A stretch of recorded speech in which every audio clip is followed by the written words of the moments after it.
Evening students, आज हम लेके आए हैं क्लास 10th का जो बोर्ड का एग्ज़ाम हुआ है सीबीएसई बोर्ड का, उसके सारे सेट स्टैंडर्ड के और बेसिक के 2 सेट। एक सेट हमारे पास प्रोवाइड नहीं हुआ, इसीलिए बाकी सारे 5 सेट हैं, 3 स्टैंडर्ड के और 2 बेसिक के।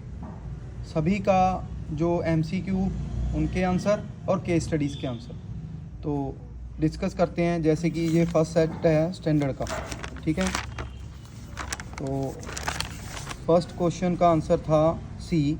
अगर कोई गलत हुआ तो प्लीज़ कमेंट बॉक्स में बता सकते हो, लेकिन फिर भी हमने कंफर्म किया है क्वेश्चन सारे सॉल्व करने के बाद। इसका आंसर सी था, इसका बी। थर्ड क्वेश्चन का आंसर बी, फोर्थ का आंसर सी, फिफ्थ का आंसर बी, सिक्स्थ का 150, सेवन्थ का ए, एट्थ का डी, नाइन्थ का सी, फिर है हमारा टेंथ बच्चों ने बहुत मिस्टेक की है इसमें, तो इसका आंसर है ए। 11th का डी, 12th का बी, 13 का भी, इसमें भी बहुत मिस्टेक की है स्टूडेंट्स ने। एक्स की वैल्यू 6 आई तो बच्चों ने एक्स 6 को ही टिक लगा दिया, लेकिन उसने पूछा था ये वाली वैल्यू ई सी। 13.5 में से 6 माइनस करके 7.5 आंसर था इसका। 14 का आंसर था 45 बी, ठीक है जी। नेक्स्ट है हमारा 15 का आंसर ए, 16 का आंसर बी। बच्चे इसमें भी मिस्टेक करके आए हैं, वो क्या, एक्स 0 -1 है, ठीक है, 1 0 ही लगाया है कहीं, तो ये भी चेक करने वाला है। 17 का आंसर ए, 18 का आंसर सी, 19 का आंसर सी और 20 का A, according to this set A के साथ, ठीक है। अगर जिसमें ये चेंज होगा उसी अकॉर्डिंग हम क्वेश्चन का आंसर चेंज कर देंगे। फिर है केस स्टडी, वो एक ही सेट की सॉल्व की है मैंने, थर्ड की फिर उसकी बताता हूँ। फिर आ गया सेकंड सेट, पहले का आंसर ए, फिर सी दूसरे का, थर्ड का आंसर सी, फोर्थ का आंसर ए, फिफ्थ का आंसर बी, सिक्स्थ का आंसर बी, सेवन्थ का आंसर बी, एट्थ का आंसर सी, नाइन्थ का आंसर ए, 10th का आंसर सी, 11th का बी, 12th का डी, 13 का डी, 14 का बी, 15th का सी, 16th का सी, 17th का बी, 18th का डी, 19th। अब देखो अगर चेंज है तो उसी अकॉर्डिंग हम चेंज कर देंगे आंसर। ये देखो अभी ये सर्कमफ्रेंस वाला क्वेश्चन है, इसका आंसर ए है, इसका आंसर सी है, ठीक है।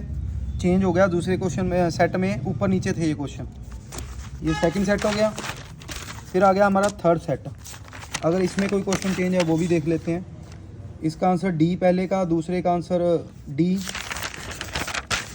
थर्ड का बी, फिर डी, फिफ्थ का बी, ये निकाला भी हुआ है, सिक्स्थ का आंसर सी, सेवन्थ का ए एंड एट्थ का बी, नाइन्थ का बी, 10th का ए, 11th का बी, 12th का सी, इसके बाद 13 का बी, 14 का ए, 15 का बी, 16 का ए, 17 का सी, 18 का ए। वो तो केस स्टडी आपकी सेम ही है ना, वो तो चेक कर सकते हो। अभी थर्ड क्वेश्चन ही है, सेट थर्ड के केस स्टडी चेक करते हैं अभी। अब देखो केस स्टडी सबकी सेम ही है ना, तो हम एक सेट की मैंने सॉल्व कर दी है। जैसे इसका पहले का आंसर आ रहा था 24, सेकंड इसका आंसर आ रहा है 23, इसका आंसर आ रहा है 680, इसका आंसर आ रहा है 104, ठीक है। ये एक केस स्टडी है। फिर दूसरी केस स्टडी, वॉल्यूम पहले का निकालना था 14400, सेकंड का आंसर था 3780 और ये नहीं हमने सॉल्व किया, इसका आंसर 550, ठीक है। थर्ड क्वेश्चन, मिड पॉइंट निकालना था, जैसे एफ के कोऑर्डिनेट, जी के कोऑर्डिनेट, फिर मिड पॉइंट। ए सी का डिस्टेंस 52 इसमें कोऑर्डिनेट निकालने थे 3, 7/2 और लास्ट का आंसर -2 -5। ये थे हमारे स्टैंडर्ड के क्वेश्चन। अब आ गया बेसिक। बेसिक है हमारा थर्ड और सेकंड, दोनों सेट है मेरे पास। तो बेसिक का पहले का आंसर देखो बी, दूसरे का आंसर डी, तीसरे का आंसर सी, फोर्थ का आंसर डी, फिफ्थ का ए, सिक्स्थ का बी, सेवन्थ का ए, एट्थ का सी, नाइन्थ का ए, टेंथ का डी, एनसीईआरटी क्वेश्चन है, 11th का डी, 12th का ए, नहीं इसका ए नहीं आएगा, इसका आएगा -1, इसको करेक्ट कर लो। ये आएगा tan square minus secant square बनेगा, ये secant square minus tan square formula होता है, तो माइनस कॉमन निकलेगा, इट मीन्स इसका आंसर -1 आएगा। ये करेक्ट करो, ये गलत लग गया यहाँ पे, -1 आंसर आएगा इसका। फिर आया 13 का आंसर 1 - a, कॉम्प्लीमेंट पूछा था, कॉम्प्लीमेंट्री, तो उसका ऑपोजिट प्रोबेबिलिटी दोनों का सम 1 होता है, तो 1 - p आ गया। 14th का आंसर 5a, 15th का c, 16 का b, 17th का b, 18th का a, 19th केस स्टडी है, तो केस स्टडी का आंसर है, इसका आंसर डी है, नीचे वाली का 20 का, और 19 का आंसर ए है। ठीक है, सॉरी असर्शन और रीजनिंग का। ठीक है, अब आ गई हमारी केस स्टडी, तो केस स्टडी देखते हैं, सॉल्व की हुई है हमने। बहुत इजी पेपर था ये देखो, ए के कोऑर्डिनेट निकलने थे 2 7, बी के 6 6, और ये वाला 1 4 और ये वाला 5 4।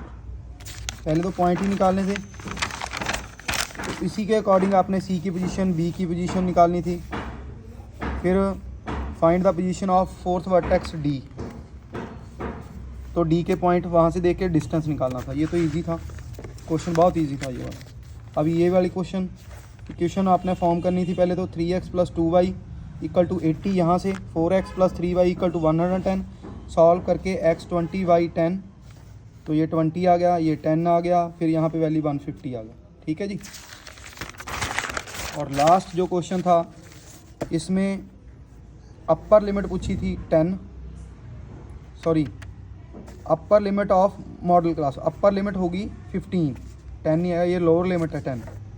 मीडियन कौन सी क्लास में निकलेगा, n/2 40 इसमें ही आएगा, 10 to 15 आंसर था इसका। मॉड कितना आया इसका 13, ये निकाला हुआ है, और मीडियन निकला इसका 12.5। ठीक है जी, तो ये हमारा आज का जो कंसेप्ट था, जो हमने डिस्कस किया। अगर अच्छा लगे तो इसको शेयर ज़रूर करना ज़्यादा से ज़्यादा बच्चों की तरफ, और कोई क्वेश्चन में मिस्टेक हुई तो प्लीज़ कमेंट में बता देना। Thank you, good luck for your result.